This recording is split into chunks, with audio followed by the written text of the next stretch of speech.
रागिनी अपनी गृहस्थी बड़े ही तरीके से और नियम से चलाती है। ढलती उम्र के साथ उसके हाथ पैर भी जवाब देने लगते हैं और अब वो अपनी गृहस्थी अपनी बहुओं को देकर मुक्त होना चाहती है। एक रोज रागिनी अपने पति शंभू से कहती है, दोनों बेटों की शादी कर देनी चाहिए हमें, अब ज्यादा देर करने का कोई फायदा ना है। मैं भी यही सोच रहा था, तुमने तो मेरे मन की बात छीन ली। चलो लड़की देखता हूँ मैं। शंभू और रागिनी दोनों ही अपने बेटों के लिए लड़की देखने लगते हैं। दिन बीतने लगते हैं। शंभू के पास एक अगवा आता है और कहता है, ऐसा है शंभू जी, घर बैठे लड़की नहीं मिलेगी। आजकल कहाँ पहले वाली बात रही है कि रिश्ते घर आ जाते थे।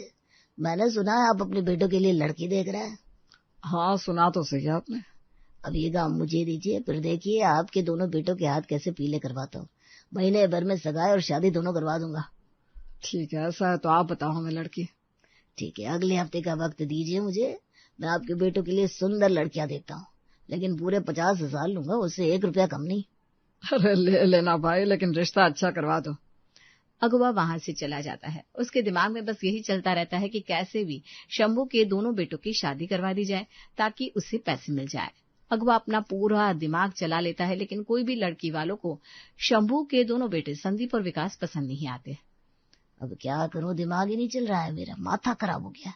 ऐसे बदसूरत लड़कों को भला कौन ही अपनी बेटी देगा। बात तो सही है, लेकिन कुछ तो करना पड़ेगा। पैसे जो चाहिए मुझे तो शादी करवानी है, उससे क्या है, लड़की कैसी भी हो। आंचल और पूर्णिमा, हाँ, इन दोनों भाई के लिए देख लेता हूँ। अगवा तुरंत आंचल और पूर्णिमा के घर वालों से मिलने के लिए जाता है और कहता है, देखिए मैं आपकी दोनों लड़कियों के लिए होनहार लड़कों का रिश्ता लेकर आया हूँ। ऐसा लड़का आपको दिया लेकर ढूंढने पर भी नहीं मिलेगा। देखो, मैं तुम्हें 1 रुपया नहीं देने वाला। अरे मुझे चाहिए भी नहीं, बस आप लड़के देख लो। आंचल का पिता मन ही मन सोचता है, उनकी बेटियों की हरकतें ऐसी है कि उसे कोई भी लड़का नहीं मिलेगा, इसलिए वो झट से राजी हो जाता है। अगले हफ्ते अगवा शंभू को आंचल और पूर्णिमा की तस्वीर दिखाकर कहता है, ये दोनों बहनें कैसी लग रही है? आपके बेटों के लिए इनसे अच्छी और सुंदर लड़कियां नहीं मिल सकती। पसंद है तो बताइए, बात आगे करूंगा, नहीं तो मना कर दूंगा इन्हें। शंभू तुरंत कहता है, अरे तुम कैसी बात कर रहे हो, मुझे पसंद है लड़कियां। वैसे लड़कियां सुंदर है, लेकिन सुंदर से क्या आता है, लड़कियां अच्छी होनी चाहिए। तुम बात आगे करो। ठीक है, आप लोग कल मिल लो लड़की के परिवार वाले से। ठीक है भाई, मुझे तो कोई दिक्कत नहीं। अगवा खुश होकर चला जाता है और इधर रागिनी शंभू से कहती है, ये क्या है, लड़की वालों के बारे में तुमने कुछ पूछा भी नहीं और हाँ बोल दी। पहले पता तो कर लो घर परिवार के बारे में। कैसी बातें कर रहे हो, तुम्हारे बेटों को कोई लड़की मिल रही है क्या? ज्यादा जांच पड़ताल किए तो पता चला ये रिश्ता भी मना हो गया।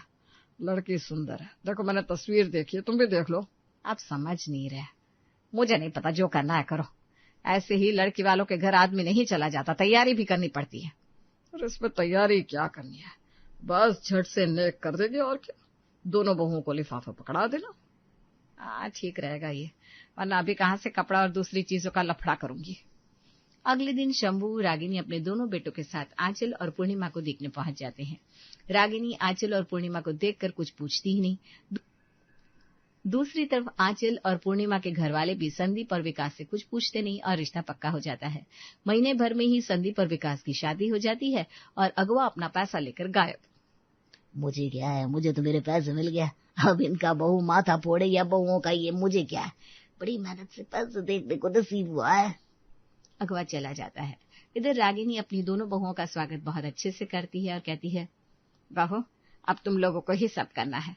एक बहू होती है तो सास उसे समझती है और साथ में थोड़ी बहुत मदद करती है, लेकिन मेरे यहाँ तो एक साथ दो बहुएं आ गई है, तो अब मुझे तो आराम मिलना ही चाहिए, है ना? मम्मी जी हम देख लेंगे। मैंने सुना है अपने मायके में तुम दोनों ही सब काम करती थी। तुम्हारी माँ ने तो कहा था मुझे कि तुम लोगों को कढ़ाई बुनाई भी आती है, लेकिन अब इन सब की जरूरत ही क्या पड़ती है, खाना घर सफाई बर्तन ही कर ले बहू तो बहुत है। मम्मी जी क्या काम वाली नहीं है इस घर में?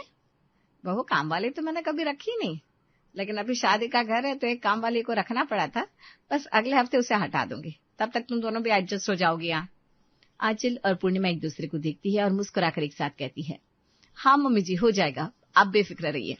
हाँ मम्मी जी हो जाएगा, आप बेफिक्र रहिए।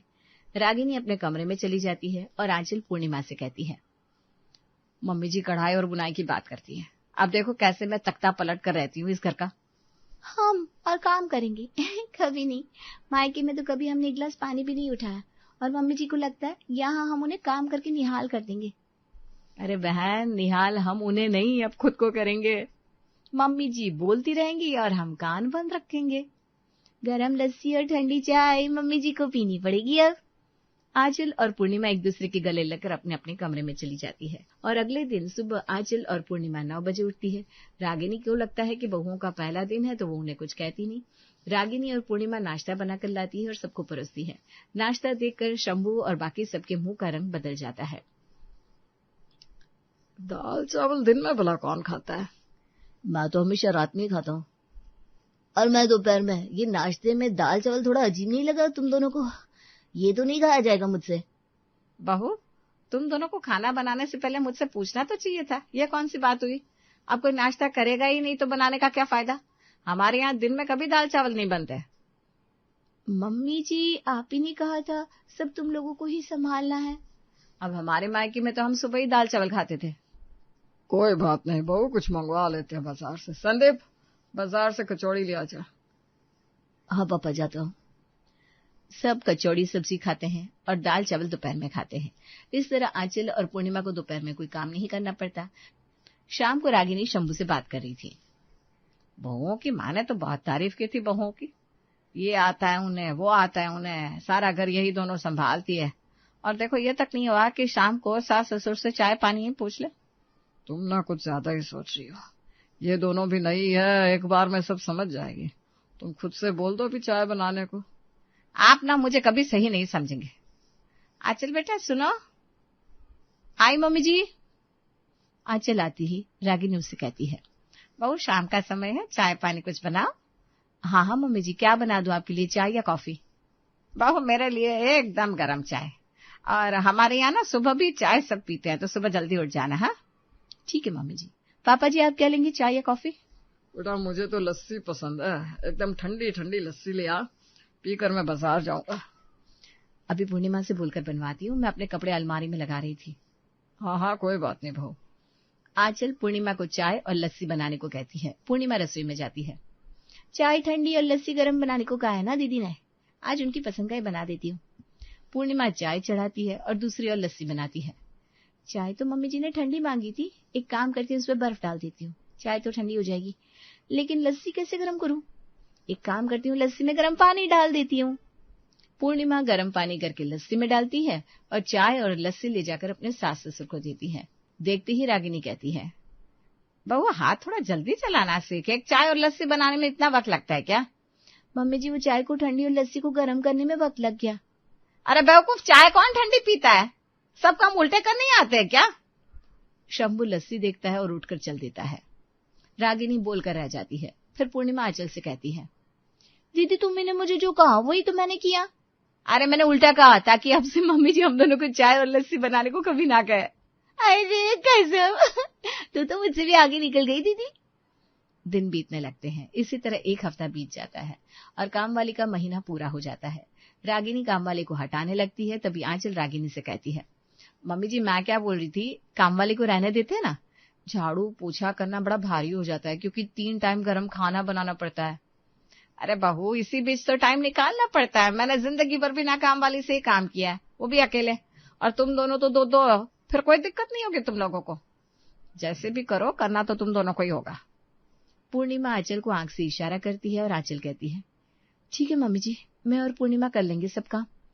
रागिनी अपने कमरे में जाती है। उसके बाद आंचल पूर्णिमा से कहती है, एक ट्रायल दिखाने के बाद मम्मी जी समझी नहीं कि ये तो ट्रायल थी, अभी पूरी फिल्म देखनी बाकी है। अब हम क्या ही कर सकते हैं दीदी, फिल्म चलानी ही पड़ेगी।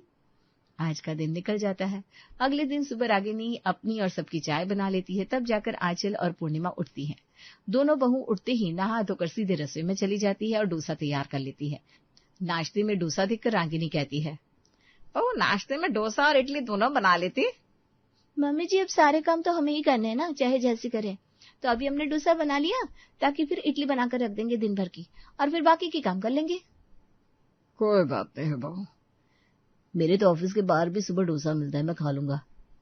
शंभू और उसके दोनों बेटे मुंह बंद करके खा लेते हैं क्योंकि वो समझ जाते हैं कि अब इन्हें मैनेज करना ही होगा। तो रोके क्यों करे, खुशी खुशी क्यों नहीं। रागिनी का खून खौलने लगता है और वो नाश्ते की टेबल से उठ जाती है, लेकिन पूर्णिमा और आंचल को एक जरा फर्क नहीं पड़ता। बाकी सबको खिलाकर दोनों बहनें भी खाने बैठ जाती हैं। दीदी आज तो मजा ही आ गया। अभी भी कहाँ, मम्मी जी तो समझने को तैयार ही नहीं है। छोड़ो, डोसे का आनंद लो। दोनों बहनें डोसा खाकर अपने अपने कमरे में सोने चली जाती है। फिर दोपहर में उठती है और इडली बनाने लगती है। दीदी रात तक की इडली बना लेते ना, फिर रात के समय बाकी का काम कर लेंगे। हाँ रे। इधर रागिनी देखती है घर वैसा का वैसा पड़ा है, ना घर में झाड़ू लगे ना पोछा, और कपड़े भी वैसे के वैसे पड़े। भाग्य फुट गए मेरे, अभी बताती हूँ इन्हें। ठीक ना किया इन्हें तो मेरा नाम भी रागिनी नहीं। रागिनी रसोई में जाती है और देखती है कि बहुएं इडली बना रही है। इतने में ही रागिनी की बहन का फोन आता है और रागिनी उसे सारी बात बता देती है। तो अभी रुक और देख बहुएं तेरी कब साफ सफाई करती हैं, उसके बाद कुछ कहना, वरना तू अभी कुछ कहे और वो झट से कह देगी मम्मी जी बस जा ही रहते करने, आज डोसे का काम था ना, इतनी जल्दबाजी ठीक नहीं रागिनी, थोड़ी शांति रख। ठीक है दीदी, तुम कहती हो तो चुप रहती हूँ।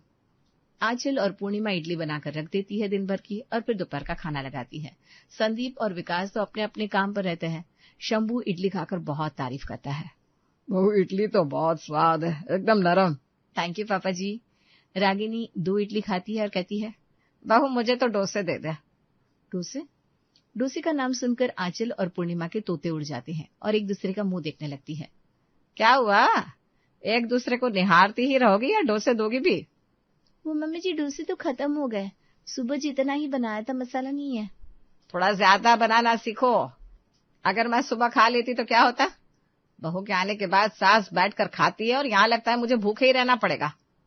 रागिनी 2 इडली खाकर रह जाती है। रागिनी और पूर्णिमा खाना खाकर अपने अपने कमरों में चली जाती है और अपने कपड़े आयरन करने लगती है। फिर शाम के समय दोनों बहुएं सो जाती हैं।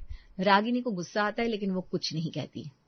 शाम के समय कौन सोता है, ये नहीं कि चाय बना कर दे सास के लिए। मेरे घर का नियम सब भ्रष्ट कर देगी ये दोनों। अब तो शाम हो गई, अब भला कब घर की सफाई करेगी ये दोनों। रात को इनकी क्लास लूंगी। रागिनी चाय बनाकर पी लेती है। फिर उठकर पूर्णिमा और आंचल बर्तन साफ करती है और फिर कपड़े धोने के लिए बैठ जाती है। बर्तन धोने के बाद पूर्णिमा आंचल से कहती है, दीदी अब चलो कपड़े धो लेते हैं, नहीं तो फिर कल सुबह ये दोनों क्या पहनेंगे। अरे रुक ना, क्या हड़बड़ी है, पूरी रात अपनी है, आराम से करेंगे, सूख जाएंगे कपड़े कल तक, वरना क्या एक ही जोड़ी कपड़ा थोड़ी ना है। इतने में संदीप और विकास घर आते हैं और संदीप कहता है, चाय पिला दो, आज बहुत थका हुआ सा लग रहा है, उसके बाद आराम से खाना खाएंगे। हाँ चाय पीने का मेरा भी मन हो रहा है। मैंने और दीदी ने भी चाय नहीं पी है, तो सबके लिए चाय बना लेती हूँ। पूर्णिमा सबके लिए चाय और पकौड़े बनाती है और सबको देती है। रागिनी को जैसे ही चाय देती है, रागिनी से रहा नहीं जाता और वो कहती है, ये कोई टाइम है चाय का, मुझे नहीं पीनी चाय। विकास और संदीप को समझ में आता है कि वो लोग थके हैं, इसी समय घर आते हैं, लेकिन बाकी सब तो यहीं रहते हैं, चाय सबके लिए बनाने की क्या जरूरत है। अरे सब अभी चाय पकौड़े खा लेंगे तो खाना कब खाएंगे? घर के नियमों को बदलने की कोशिश मत करो। मम्मी जी आपने और पापा जी ने चाय पी थी, लेकिन हमने नहीं पी थी। आपको नहीं पीना था तो नहीं पी थी, अब से आपके लिए नहीं बनाएंगे। आंचल इतना बोलकर रसोई में चली जाती है और शंभू रागिनी से कहता है, बहुओं से ज्यादा मुंह मत लगा करो, वरना खुद अपनी इज्जत खो दोगी। हाँ, अब मुझे बोलने का भी हक नहीं है। अब चाहे बहुएं घर में धुआं उठा दे, मैं कुछ नहीं कहूंगी। रागिनी भी अपने कमरे में चली जाती है। इधर पूर्णिमा और आंचल कपड़े धोकर सुखाती है। फिर सबके खाने का वक्त हो जाता है। सबको खाना पीना खिलाकर घर की बहुएं सफाई में लग जाती हैं। दीदी अब से रात को ही सफाई करेंगे, दूसरे दिन घर साफ रहेगा। तभी तो सबके सोने के बाद सफाई की मैंने। अब मम्मी जी काम वाली नहीं रखेंगी तो क्या करेंगे हम? दीदी एक काम करते ना, कल सुबह का नाश्ता भी बनाकर रख देते हैं, सुबह बस उठकर सबको गर्म करके दे देंगे और इन दोनों का टिफिन पैक कर देंगे। ठीक है, फिर हमें नहाने की जल्दी भी नहीं रहेगी, वरना मुझसे ना उठती नहाया भी नहीं जाता। पूर्णिमा और आंचल नाश्ता बनाकर रख देती है और रात में सो जाती है। अगले दिन सुबह वो 10 बजे उठती है, तब तक नाश्ते का समय हो जाता है।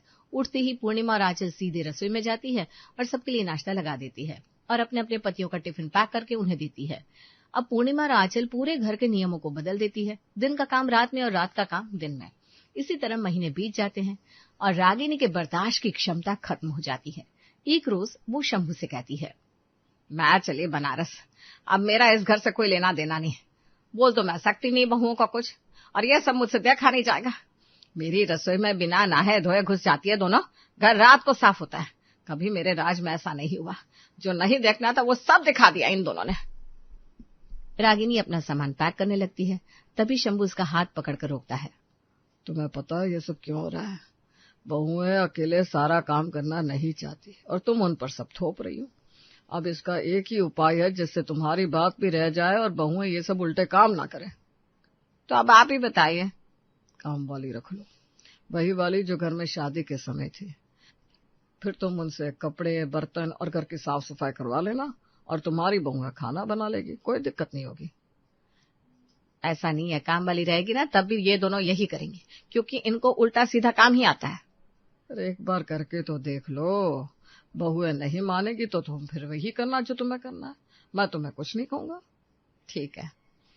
रागिनी कामवाली को रख लेती है और कामवाली के आते ही घर का माहौल पहले की तरह हो जाता है और रागिनी घर की कमान वापस से संभाल लेती है। निधि अपने ससुराल की रसोई में खड़ी थी और गुस्से में बर्तन पटक पटक कर धो रही थी। साथ साथ वो बड़बड़ाती भी जा रही थी। सुबह से मम्मी जी बस एक काम कर रही है, कपड़े सुखाना। कितना बेवकूफ बनाती है मुझे। मैंने उतनी देर में सब्जी काट दी, बर्तन धो दिए और आटा भी गूंथ दिया और इनका अभी तक कपड़े सुखाना भी खत्म नहीं हुआ है। निधि ने इतना ही कहा था कि तभी निधि की सास कविता छत से उतरकर नीचे रसोई में आती है और निधि को अभी भी वहां खड़ा देखकर पूछती है, अरे बहू, खाना बन गया या नहीं? हाँ, बस तैयारी होने वाला है मम्मी जी, थोड़ी देर और। वाह, इतनी देर हो गई, मैं सारे कपड़े भी सुखा आई और तुम अभी तक खाना भी नहीं बना पाई हो। वाह, बहुत स्लो हो तुम। थोड़ा हाथ चलाने में तेजी लाओ, ऐसे काम नहीं चलेगा। जी मम्मी जी, और जल्दी करती हूँ। हाँ, चलो अब मैं आराम करने जा रही हूँ, बहुत थक गई हूँ। कपड़े सुखाते सुखाते मेरे तो कमर दर्द हो गए। उफ।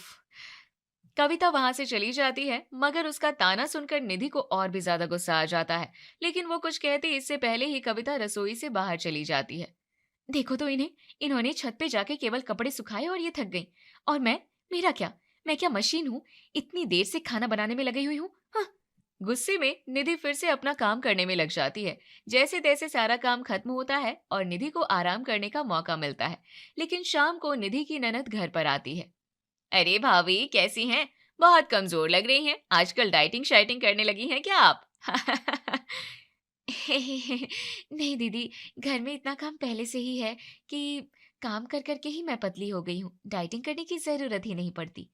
वाह भाभी, ये भी अच्छा है। ऐसे तो जिम का खर्चा भी बच जाता होगा। लता की बात पर निधि हंसती है, मगर कविता ताना मारते हुए कहती है, अरे ऐसा कौन सा काम है घर में भाई जो मुझे नजर नहीं आता है? सिर्फ खाना ही तो बनाना होता है। अरे माँ, आप अपना समय भूल गई हैं क्या, जब आपको सारा काम अकेले करना पड़ता था? बात तो ये है कि पहले मैं और फिर मेरी शादी के बाद भाभी आ गई, इसलिए बहुत लंबे वक्त से आपकी काम करने की आदत छूट गई है। इसलिए आपको काम करने का अंदाजा नहीं है अब। लता ने अपनी माँ को अच्छा जवाब दिया और इस बात से निधि भी मन ही मन बहुत खुश होती है। लता अक्सर अपनी भाभी का साथ देती थी, इसलिए निधि को वो बहुत पसंद थी और निधि की इस बात से कविता भी थोड़ी देर के लिए चुप हो जाती है। हाँ भाई, तुम दोनों ननद भाभी तो एक ही हो। मैं तुम दोनों की ही सास हूं ना, बुरी सास। क्या माँ, आप भी? अच्छा बताओ, खाने में क्या बनाओगी मेरे लिए? अपनी प्यारी भाभी रानी से ही पूछो ना। अरे दीदी, चिंता मत करो, आप सबकी पसंद का बनाऊंगी। ये हुई ना बात। निधि रसोई में जाती है और लता के लिए खाना बनाती है। लता उधर कविता से कहती है, माँ, किस्मत तो तुम्हारी ही है। कितनी अच्छी बहू पाई है तुमने। भाभी कितना अच्छा खाना बनाती है, यहाँ तक खुशबू आ रही है। अरे केवल अच्छा खाना ही नहीं बनाना होता है, जल्दी जल्दी भी बनाना होता है। अब देखो ना, 2 घंटे से खाना बना रही है लेकिन अभी तक कुछ तैयार नहीं हुआ है। अरे तो माँ, खाना बनाने में समय तो लगता ही है ना, ऐसे थोड़ी चुटकी बजाते ही सब तैयार हो जाता है। हाँ, और मुझे जो आधा घंटा लगता है उसका क्या, मैं तो झट से सारे काम कर देती हूँ। अरे अब आप महान है ना, आप जैसा कोई और है कहाँ? हाँ। यहाँ तो आम इंसानों की बात हो रही है ना। थोड़ी देर में खाना बनकर तैयार हो जाता है और सब साथ बैठकर खाने लगते हैं। वाह, आज तो बहुत अच्छी सब्जी बनाई है बहू ने। हाँ, ये सब लता के आने की खुशी में बना है। आहा, वरना ऐसे तो मैं आपको बहुत खराब खाना खिलाती हूँ ना। अरे नहीं, मेरा वो मतलब नहीं था। मैं तो बस। हाँ, बस करिए आप, वही ठीक रहेगा आपके लिए। अचानक से एक ठंडी हवा का झोंका खिड़की से अंदर आता है और कविता जल्दी से उठकर छत की तरफ भागती है। ये देखकर लता कहती है, अरे मम्मी क्या हुआ, कहाँ जा रही हो? अरे छत से कपड़े लाने, और कहाँ, इतनी ठंडी हवा चली है, इतनी मुश्किल से मैंने कपड़े सुखाए थे, और अभी अगर फिर से हवा और ओस के कपड़े गीले हो गए तो मेरी सारी मेहनत बेकार हो जाएगी। इतना बोलते ही कविता छत पर चली जाती है और कपड़े लेकर नीचे आ जाती है। निधि ये देखकर मन ही मन सोचती है, देखो तो ये और इनके सूखे कपड़े, हाँ, ऐसे दिखाती है जैसे कि कपड़े सुखाना बहुत बड़ा काम है। मैं दिन भर इतना कुछ करती रहती हूँ लेकिन उसकी कोई पूछ ही नहीं होती है, मगर इन्हें देखो बिना वजह कपड़े कपड़े चिल्लाती रहती हैं और बस इनका शोर सुनकर लोग सोचेंगे कि ये कितना काम करती हैं। क्या हुआ निधि, कुछ कह रही हो क्या? जरा ऊंचा तो बोलो, हमें भी सुनाई दे। हाँ, नहीं नहीं, मैंने कुछ भी नहीं कहा। आप खाना खाइए ना, आपको और सब्जी दूं? नहीं नहीं, इतना ही काफी है। फिर सब लोग खाना खाकर सो जाते हैं और अगले दिन निधि सबसे पहले उठती है। अरे ये बाल्टी में तो धुले हुए कपड़े रखे हैं, ऐसा करती हूँ रसोई बाद में बनाऊंगी, पहले ये कपड़े छत पर डाल आती हूँ, जरा मैं भी तो देखूं कि आखिर मम्मी जी कपड़े सुखाने में कितनी मेहनत करती हैं। निधि कपड़ों की बाल्टी उठाकर छत पर जाती है और वो देखती है कि छत पर बहुत प्यारी सुनहरी धूप खिली हुई थी। वाह, कितना अच्छा लगा सुबह सुबह छत पर आकर, इतनी प्यारी धूप खिली है। मैं तो उठकर सीधा रसोई में घुस जाती हूँ तो रोज ये सुबह का सूरज मिस कर देती हूँ, और मम्मी जी को इससे शिकायत है। निधि जल्दी जल्दी कपड़े फैलाती है और फिर छत से वापस जाते वक्त सोचती है, बताओ इस काम में मम्मी जी थकती हैं और इस काम में उन्हें रोज 3-3 घंटे लगते हैं। अरे सब बहाने हैं बहाने, ताकि उन्हें नीचे का कोई काम ना करना पड़े। इससे अच्छा तो मैं ही ये काम उनसे ले लूं। नाश्ता बनाने के बाद सब डाइनिंग टेबल पर बैठते हैं। अरे वाह बहू, आज तो तुम बहुत जल्दी उठ गई और रसोई का सारा काम भी कर लिया और कपड़े भी फैला आई। हाँ मम्मी जी, अरे क्या बताऊं, इतना अच्छा लगा सुबह सुबह छत पर कपड़े डालकर, कितनी प्यारी धूप खिली हुई थी। आप बेवजह ही कहती हैं कि कपड़े फैलाना मुश्किल काम है। अरे एक दिन से इतनी जल्दी फैसला मत करो निधि, ये इतना आसान काम भी नहीं है। मुझे तो ऐसा लगता है मम्मी जी, मुझे तो लगा कि ये कपड़े सुखाने का काम बहुत आसान है। शायद आप ही अभी तक बहाने बनाती थी ताकि आपको घर के बाकी काम ना करने पड़े। निधि की ऐसी बात सुनकर डाइनिंग टेबल पर सन्नाटा छा गया। बात को संभालने के लिए जतिन ने बोला, अरे ये तुम क्या कह रही हो निधि, ऐसा थोड़ी ना है। अब मुझे जो मन में आया सो मैंने कह दिया। अच्छा, तो अगर ऐसी बात है ना तो फिर एक काम करते हैं, तुम कल से इस सर्दी में कपड़े सुखाओ और मैं घर के बाकी सब काम कर लूंगी। क्यों, ठीक रहेगा ना? हाँ हाँ, एकदम ठीक रहेगा, मुझे मंजूर है। अरे भाभी रुक जाइए, ये आप क्या कह रही हैं? कहीं ऐसा ना हो कि बाद में आपको पछताना पड़ जाए। हाँ बहू, अपनी सास के साथ चैलेंज मत लगाओ, ऐसा करना ठीक नहीं होगा। सब निधि को बहुत समझाते हैं लेकिन निधि जिद में आकर कविता के साथ काम बदल लेती है और अगले दिन से कविता रसोई संभालने वाली थी और निधि कपड़े सुखाने वाली थी। अगली सुबह, आहा सवेरा हो गया, आज तो मैं 1 घंटा ज्यादा सोई हूँ क्योंकि ज्यादा कुछ करना ही नहीं है, बस कपड़े ही तो सुखाने हैं। अब तो बाकी का सारा काम प्यारी मम्मी जी करेंगी। निधि जल्दी से उठती है और सारे गंदे कपड़े वॉशिंग मशीन में डाल देती है और फिर बाल्टी में गीले कपड़े भरकर छत की तरफ बढ़ती है। लेकिन तभी कविता उसे रसोई में जाती दिखती है। आज आएगा ना मम्मी जी को मजा, जब घंटा भर खड़े होकर नाश्ता बनाना पड़ेगा। हाँ। निधि बाल्टी लेकर छत पर गई और एक एक करके सारे कपड़े फैलाने लगी। फिर से सुबह की हल्की ठंडी धूप थी लेकिन आज हवा भी तेज चल रही थी। ओह, आज तो बड़ी तेज हवा चल रही है। कल धूप गरम गरम थी तो फटाफट सारे कपड़े फैल गए थे, लेकिन आज तो ये ठंडी हवा मुझे आसानी से काम नहीं करने देगी। अब क्या करूं? निधि एक बार मन में विचार लाती है कि वापस जाकर कविता से ही कह दे कपड़े फैलाने को, लेकिन फिर उसे एक ख्याल आया, नहीं नहीं, ये मैं क्या सोचने लगी, अगर मैं झुक गई तो ये मेरी हार होगी और फिर मम्मी जी मुझे उम्र भर ताना मारेंगी। मैं खुद ही हिम्मत करके कपड़े सुखाती हूँ, अभी शरीर में गर्मी आ जाएगी। निधि कांपते हुए कपड़े तार पर फैलाती है और फिर जल्दी से नीचे जाती है। उसे भाग कर आते हुए कविता देख लेती है और हंसती है। क्या हुआ बहू रानी, लगता है कि कपड़े सुखाने में बहुत मजा आ रहा है। हाँ हाँ, और क्या, इसमें भला क्या मुश्किल है जो मुझे दिक्कत होगी? आप तो आराम से नाश्ता बनाइए। हाँ। निधि चिढ़कर चली जाती है लेकिन कविता के चेहरे की मुस्कान बता रही थी कि निधि की मुश्किलें तो बस शुरू हुई थी। निधि कमरे में जाकर लेट जाती है और जतिन से कहती है, कल के मुताबिक आज ज्यादा वक्त लग गया कपड़े सुखाने में। अरे क्या तुम भी निधि, मैं तो अभी कह रहा हूँ कि ये जिद छोड़ दो, आराम से तुम वही काम करो जिसकी तुम्हें अभी तक आदत थी। हाँ हाँ, ताकि आपकी माँ मेरे ऊपर खूब हंसे कि पहले तो बहुत कूद कर आगे आई थी कि मेरा काम करने, और अब एक ही दिन में हार गई। नहीं, मुझे हारना पसंद नहीं है। निधि की बात सुनकर जतिन मन ही मन कहता है, हारना तो तुम्हें है ही निधि, चाहे अभी हार मान लो या फिर 2-3 दिन बाद। क्या कुछ कहा क्या आपने? नहीं नहीं, मैंने कुछ नहीं कहा है। जतिन डर के मारे निधि से कुछ कहता नहीं है और फिर जल्दी जल्दी ऑफिस के लिए तैयार होने लगता है। लेकिन तभी, अरे निधि, ओ निधि, मेरी शर्ट कहाँ है? अरे अभी छत से लेकर आती हूँ, अभी तक तो सूख भी गई होगी। कल सारे कपड़े 2 घंटे में सूख गए थे, इतनी तेज धूप जो थी। अरे अब बातें मत करो निधि, जल्दी करो और शर्ट लेकर आओ, मुझे देर हो रही है। निधि भागी भागी जाती है और जतिन की शर्ट छूकर देखती है।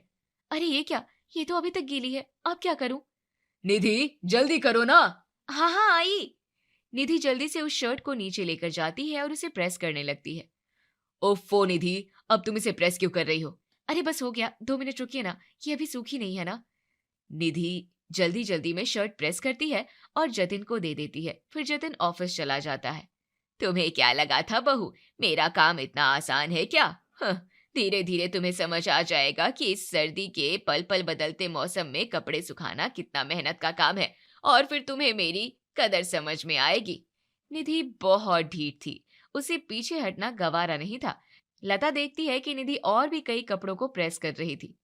अरे भाभी, आप ये सब क्या करने में लगी हैं? अरे इस काम में तो आप मम्मी से 2 गुना वक्त लग रहा है आपको, आप छोड़ दो ना ये। नहीं नहीं दीदी, इतना भी मुश्किल नहीं है, मैं बस आजकल में हाथ में पकड़ में आ जाएगी तो फिर दिक्कत नहीं होगी। बस आजकल में हाथ में पकड़ आ जाएगी तो फिर दिक्कत नहीं होगी। आप भी नहीं मानोगी भाभी, चलो ठीक है, लाओ मैं आपकी मदद कराती हूँ। पूरा दिन पूरी रात निधि केवल कपड़े प्रेस करती और गीले कपड़े सुखाती है। रात को डाइनिंग टेबल पर बैठे बैठे निधि झपकी मार रही थी। क्या हुआ बहू, नींद पूरी नहीं हुई है क्या? नहीं, इसका सारा दिन तो कपड़े सुखाने में निकला है। बेचारी को ना तो कोई और काम करने का वक्त मिला और ना ही सोने का। क्या मम्मी, आप भी? बेचारी ऐसी ही थक गई है, आप और उसका मजाक उड़ा रही है। छोड़िए ना, आप ही इसे समझाइए ना। मैं क्या ही समझाऊं, जिद तो इसी ने पकड़ी थी ना, तो अब इसे पूरा करने दो। निधि कविता की बात सुनकर बहुत गुस्सा हो जाती है, लेकिन वो चुपचाप खाना खाकर सोने चली जाती है। सुनिए जी, जरा मेरे हाथ तो दबा दीजिए, बहुत दर्द हो गए आज गीले कपड़े उठा उठा कर। वाह, अब तुम मुझसे सेवा भी करवाओगी? जिद तुम्हारी और झेलूं मैं? आहा, मतलब कि जैसे मैं तो सारे दिन आराम ही कर रही थी। अरे मैंने जो इतने ढेर सारे कपड़े धोए, उसमें से आधे से ज्यादा तो आपके ही थे। हाँ, अब चुपचाप मेरे हाथ दबाइए। निधि की डांट के आगे बेचारा जतिन कुछ नहीं बोल पाता है। अगली सुबह कब हो जाती है निधि को पता ही नहीं चलता। निधि उठकर सीधा छत पर जाती है और देखती है कि आज हवा के साथ साथ घना कोहरा भी छाया हुआ था। ओफो, आज तो कपड़े सुखाने की कोशिश भी करना बेकार है। आज तो पहले से ही इतना ज्यादा कोहरा है, नीचे ही रस्सी पर डालकर कुछ इंतजाम करती हूँ। अरे नीचे ही रस्सी डालकर कुछ इंतजाम करती हूँ। निधि बाल्टी लेकर वापस नीचे जाने लगी और तभी कविता उसे सीढ़ियों पर ही टोकती है। अरे क्या हुआ बहू, वापस क्यों आ रही हो? कोहरा कितना घना है मम्मी जी, ऐसे में तो कोशिश भी करना बेकार है। सोच रही हूँ नीचे हॉल ही में रस्सी बांधकर कपड़े फैला दूं और फिर पंखा चला दूं। निधि की बात सुनकर कविता कहती है, नहीं नहीं, ये कोहरा तो अभी थोड़ी देर में ही छट जाएगा, तुम आराम से ऊपर कपड़े डाल कर आओ। क्या मम्मी जी, आप भी? छत पर कुछ ठीक से दिखाई भी नहीं दे रहा है और आप कहती है कि कोहरा छट जाएगा। अरे रहने दीजिए, अब ये काम मैं कर रही हूँ ना, तो मैं ठीक से ही करूंगी। ठीक है बहू, जैसा तुम्हें सही लगे वैसा करो। कविता नीचे चली गई। निधि ने हॉल में रस्सी बांधी, पंखा चलाया और गीले कपड़े एक एक करके टांगने लगी। कुछ देर बाद पूरा हॉल कपड़ों से भर गया। उफ, ये तो पूरा घर ही धोबी घाट बन गया है। इस वक्त अगर कोई घाट में आ गया तो क्या सोचेगा। बस जल्दी से ये सब कपड़े सूख जाए तो अच्छा है। तभी दरवाजे की घंटी बजती है और लता का पति दरवाजे पर होता है। अरे भाभी, ये क्या, घर में ही लॉन्ड्री बना दी है क्या? ये नजारा तो कमाल का है। अरे नहीं नहीं नहीं दामाद जी, वो तो आज कोहरा बहुत है ना, इसलिए कपड़े जल्दी से सुखाने के लिए मैंने ये सब किया है। तभी पीछे से लता, किशोर और कविता भी आ जाते हैं। अरे बाप रे, इतनी कड़ाके की ठंड में पंखा क्यों चला रखा है बहू? अरे मेरी बूढ़ी हड्डियां सह नहीं पाएंगी इतनी ठंडी हवा। अरे पापा जी, अब क्या करूं, मजबूरी है ना, वरना गीले कपड़े मजबूरी है ना, वरना कपड़े गीले ही रह जाएंगे। ठंड तो मुझे भी बहुत लग रही है, थोड़ा सा एडजस्ट कर लीजिए ना प्लीज। कुछ देर बाद पंखे की हवा से एक शर्ट नीचे गिर जाती है और फर्श पर कपड़े के गीला पानी फैल जाता है। जैसे ही निधि उसे उठाने जाती है वो हल्का सा फिसलती है, लेकिन कविता उसे संभाल लेती है। आ बचाओ। अरे अरे संभल कर बहू, अभी फिसल जाती तुम, कैसे काम करती हो, अभी लग जाएगी तो लेने के देने पड़ जाएंगे। अब निधि से रहा नहीं जाता है और आखिरकार वो बोल ही पड़ती है। ओफो, ये काम कितना मुश्किल है, मैंने गलती की इस काम को आसान समझकर। मम्मी जी, मैं अपनी हार मानती हूँ, मुझे माफ कर दो। सब लोग निधि को देखने लगते हैं और कमरे में सन्नाटा पसर जाता है। फिर कविता उसे समझाते हुए कहती है, देखा बहू, सर्दियों में कपड़े सुखाना सिर्फ धूप में डालना नहीं होता, हवा, ओस, कोहरा सब देखना पड़ता है। कभी जल्दी उठकर धूप पकड़नी पड़ती है, कभी दोपहर तक इंतजार करना पड़ता है, इसलिए मुझे इसमें इतना वक्त लगता था। हाँ मम्मी जी, अब मुझे सब अच्छे से समझ में आ गया है। मैंने गलती की कि आपके काम को आसान समझकर, और मुझे आज ये भी समझ में आ गया है कि जिसका काम उसी को साजे, और अगर कोई दूसरा करे तो डंडा बाजे। फिर सब एक साथ हंसने लगते हैं और अगले दिन से निधि वापस घर के बाकी काम संभालने लगती है और कविता अपने कपड़े संभालने की जिम्मेदारी उठा लेती है।